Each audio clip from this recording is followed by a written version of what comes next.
Et nous sommes de retour pour ce troisième segment. C'était vraiment le fun. On a eu la chance de jaser avec les gars de Café Climber, des cyclistes chevronnés qui adorent le café. On a jasé avec Dominique du Ingamba. Et là, on jase avec nul autre que le président du Crew Collective Café, Alex. Comment ça va, Alex?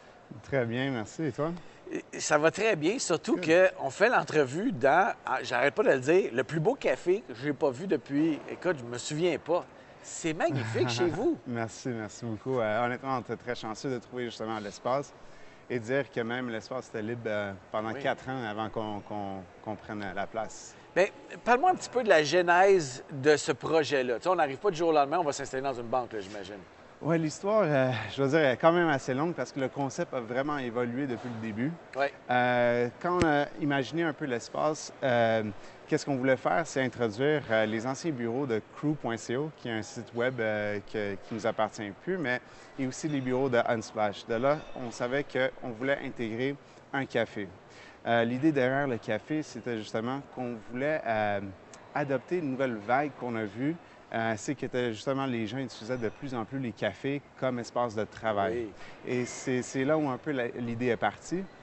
Et on s'est dit, bon, qu'est-ce qu'il faudrait avoir pour justement compléter l'offre? C'est pour ça que, tu sais, chez nous, on a plein de prix situés en dessous de tous les tables. On a un réseau Wi-Fi ouvert qui est très accessible. Après ça, on a un café, un offre de café assez complet, autant que nourriture, snack et tout ça. Et je dois dire qu'une fois qu'on avait conceptualisé un peu l'espace, c'est là où on a vu l'opportunité de prendre avantage du pied carré qu'on avait et d'adopter en même temps un espace coworking. Et exactement. L'ancien édifice de la Banque Royale du Canada. Exactement. C'est là après ça, quand on a vu que ça allait main en main, on a vu que ça crée un peu comme un hybride des deux. C'est que la demande était vraiment là. Surtout que le fait que l'idée de coworking, c'est quand même un concept assez nouveau pour certains gens, mais l'idée de travailler un café, c'est pas nouveau. Les gens, ils prennent déjà avantage de ça. Alors, ça donne une belle introduction à comment ça peut être travailler dans un espace partagé. Non, parce que c'est ça, le coworking, c'est cool, mais ça, c'est comme le coworking à la puissance 100. Parce que vous avez des salles, des cubicules, tu peux réserver. Bref, je regardais votre offre de service, là. Ça va du travailleur autonome à l'entreprise qui veut s'installer ici, là, si je me trompe pas. Oui, exactement. C'est justement ça. Il y a une forte demande, je pense, maintenant avec les espaces coworking. Mais qu'est-ce qui est intéressant à savoir, c'est que pas nécessairement tout le monde a les mêmes demandes ou les mêmes besoins. Et ça, là, il faut qu'on soit flexible, mais aussi comprendre qu'est-ce qui est nécessaire pour amplifier l'expérience de travailler dans un espace partagé. Absolument. Donc, moi, je veux venir 3 heures. Je peux venir avec mon équipe faire une rencontre. Je peux venir louer pour le mois si je veux. Exact. Puis dans le fond, on dit toujours, c'est comme vous pouvez venir au mois, à l'heure ou au café. Parce que oui, il ne faut pas l'oublier, ça reste un café. Oui, le café, c'est un espace public. Il y a beaucoup de gens qui pensent qu'il faut être membre pour justement avoir accès au café, mais non, c'est pas le cas. Le café, c'est ouvert à tous. L'idée derrière le café, c'est justement qu'on veut créer un centre, un hub, surtout au Vieux-Montréal, qui devient de plus en plus populaire pour les jeunes entreprises. Et je pense que ce qu'on a créé, c'est vraiment ce que le Vieux-Montréal et même, je pense, Montréal a eu besoin. Absolument. Moi, là, j'adore, je suis un gars de café, j'adore le fait que c'est une offre de service de café. Donc, ici, on retrouve des baristas qualifiés, professionnels, du café de micro-torréfaction, puis tout ça, là, c'est ça? Exactement. C'est qu'on est assez chanceux d'avoir une équipe quand même qui est très, très passionnée avec le café. Même avec notre offre de café, on offre un torréfacteur du mois. À chaque mois, durant la dernière semaine, on invite un torréfacteur différent et on leur showcase. On leur invite aussi d'offrir un masterclass pour les gens qui sont intéressés. Wow! On pousse vraiment les possibilités de qu'est-ce qu'on peut faire avec notre communauté et vraiment aussi démarquer que justement notre équipe est vraiment passionnée avec le café. Dernière petite question. Est-ce que c'est une entreprise ou c'est comme une coopérative? Ah, c'est une entreprise. C'est une entreprise? Oui. Sérieux, je suis impressionné. C'est vraiment incroyable. Donc, c'est votre entreprise du départ?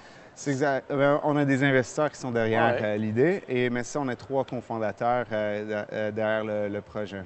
Wow! Sérieux, c'est comme un des plus beaux projets sur lesquels je suis tombé. Mais en plus, c'est du café, c'était facile. On vous souhaite vraiment longue vie parce que c'est super. Puis c'est plein. Je veux dire, c'est plein. Ouais, tout à l'heure, quand on est venu s'installer, gentille demoiselle, elle me dit, ah non, elle dit, puis la semaine, elle dit, c'est rempli. C'est rempli de travailleurs. Mais c'est là où on voit vraiment la demande de qu'est-ce qu'on a créé. C'est drôle parce que quand on avait ouvert les premiers mois, notre équipe et nous, on travaillait dans le café pour faire semblant que c'était plus occupé, mais c'était pas long avant qu'on sorte justement pour donner la place à notre clientèle. C'est incroyable. Bien, félicitations encore une fois. C'est vraiment cool. Le Crew Collective Café participe à la Semaine du Barista. Donc, samedi, si jamais vous n'êtes jamais venu, on va dire venez, vous n'avez pas le choix de venir voir ça, mais samedi, eux aussi vont participer à la promotion. Je tiens à remercier tous mes invités, Alex, Dominique, les gars de Café Climber. Merci tout le monde d'avoir participé à cet super épisode en 3 segments qui sera, inquiétez-vous pas, mis en ligne. Philippe va faire la traduction aussi pour le segment anglophone. Je vous invite encore une fois samedi à participer en grand nombre à la promotion 2 café avec lait, 1 café sans lait dans plus de 100 cafés participants sur semainebarista.ca. Je vous invite surtout aussi à aller prendre plein de photos pour votre compte Instagram, puis mettez en valeur soit l'endroit préféré, votre café avec latte art, ou en demandant la permission à votre barista préféré, une petite photo avec lui. Avec le mot-clic Mon Barista, vous avez la chance de gagner 1 an de café de chez Barista. Vous avez la chance de gagner une passe Bixi annuelle. Vous avez la chance de gagner un cours à l'Institut national du barista. Vous avez la chance de gagner un magazine Corsé. Écoutez, il me reste 5 minutes, je n'ai pas fini, mais il y a des prix. Il y a vraiment beaucoup de prix. Dans le fond, l'idée, c'est de festoyer ce fantastique festival des cafés indépendants. Donc, on vous invite à aller encourager votre café près de chez vous et à aller faire une tournée et de partager tout ce beau love-là sur vos médias sociaux. Encore une fois, merci beaucoup, Alex. C'était vraiment fantastique.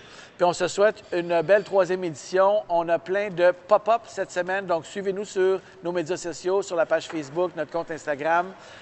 On va faire plein d'affaires super cool en lien avec le café. Encore une fois, merci tout le monde et on se souhaite une bonne semaine à tous.